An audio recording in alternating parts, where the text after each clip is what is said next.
excited to be outdoors and not getting rained on. And it's a little chilly, I'm wearing a coat, but this is fall, this is so perfect.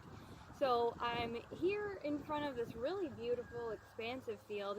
It's on the way to my friend Lene's house, and I pass it a lot.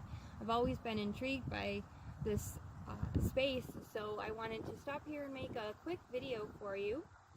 I wanted to talk to you a little bit about living frugally and give you some tips that can help save you some money. Habits and lifestyle changes that will just make you a better spender, a wiser spender, and a better saver. So getting right into it, tip number one is to shop with lists. And I don't just mean grocery lists, but I mean every shopping trip that you make, have a list.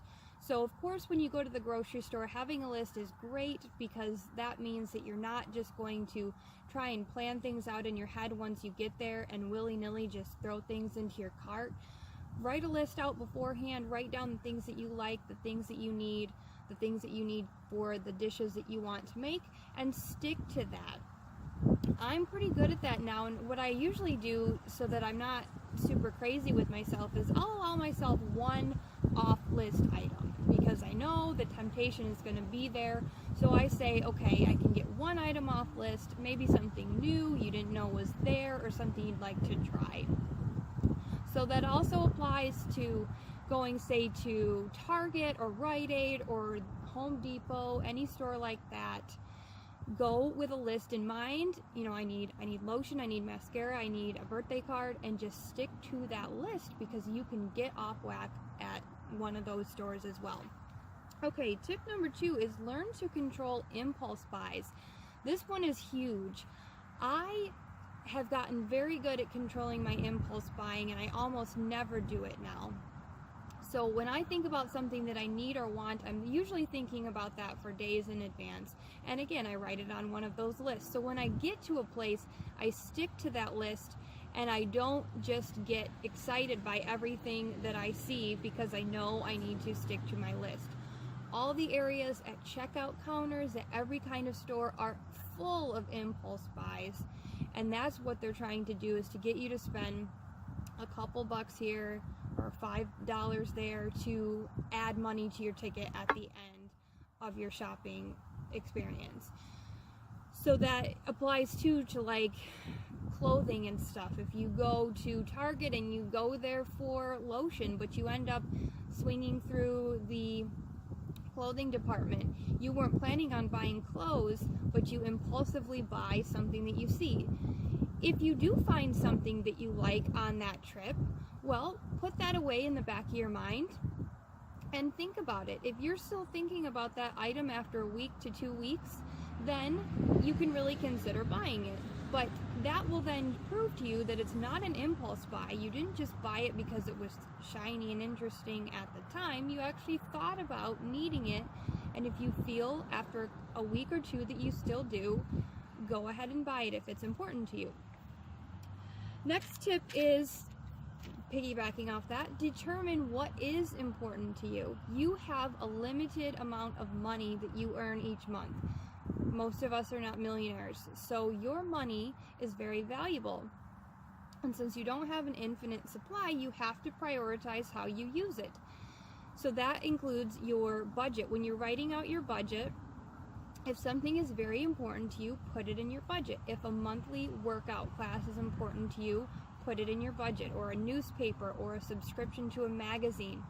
But really assess the things that are in your budget and make sure they are important to you and make sure that they are high priority.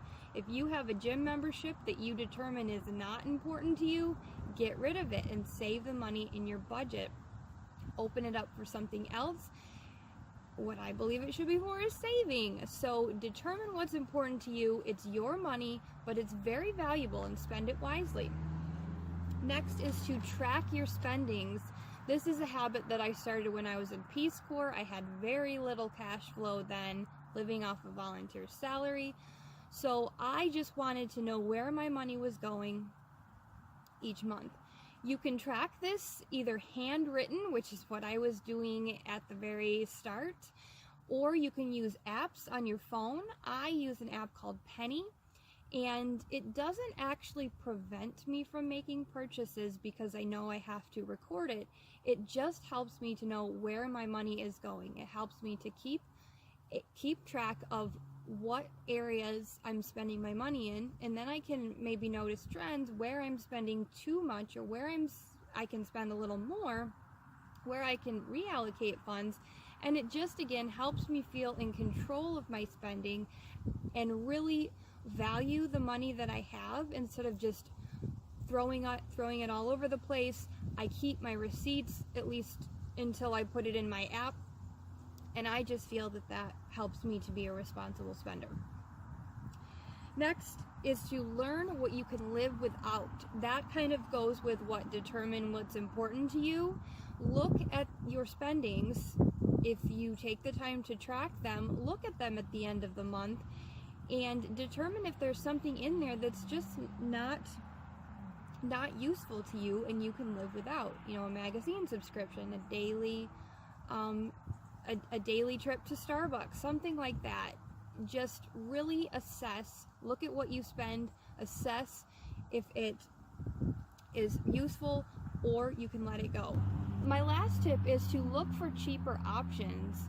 If you find that you need something such as a dress or a pair of shoes or a certain kind of coat, see if you have a friend that has that and you can borrow it for one time. I used to have this friend.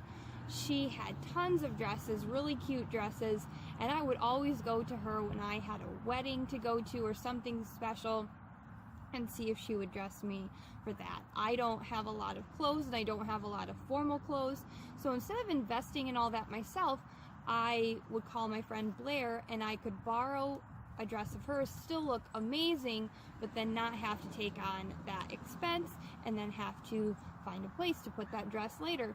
Same thing goes for example, kitchen equipment or outdoor equipment to take care of your yard. If you need a leaf blower once or twice a year, or you need, say, a food processor once or twice a year to make something, see if you have a family member who you can borrow that from so you don't have to bear that expense to buy it yourself and then store it.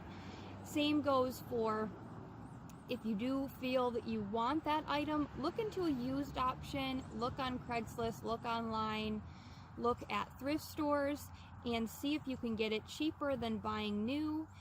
If it's really important to you, buy it brand new. But a lot of appliances I find they were better made years and years ago. They're very cheap now. So if, say, you were looking for a crock pot, go to Goodwill. Goodwill has a lot of nice crock pots, just to give you an example. So those are the tips that I have for living a frugal lifestyle. And if you build these habits into your life, I guarantee you will become a wiser spender and a better saver, and you will save money in the long run. So thanks for watching today. It's such a beautiful day, and I'm so happy to be outdoors.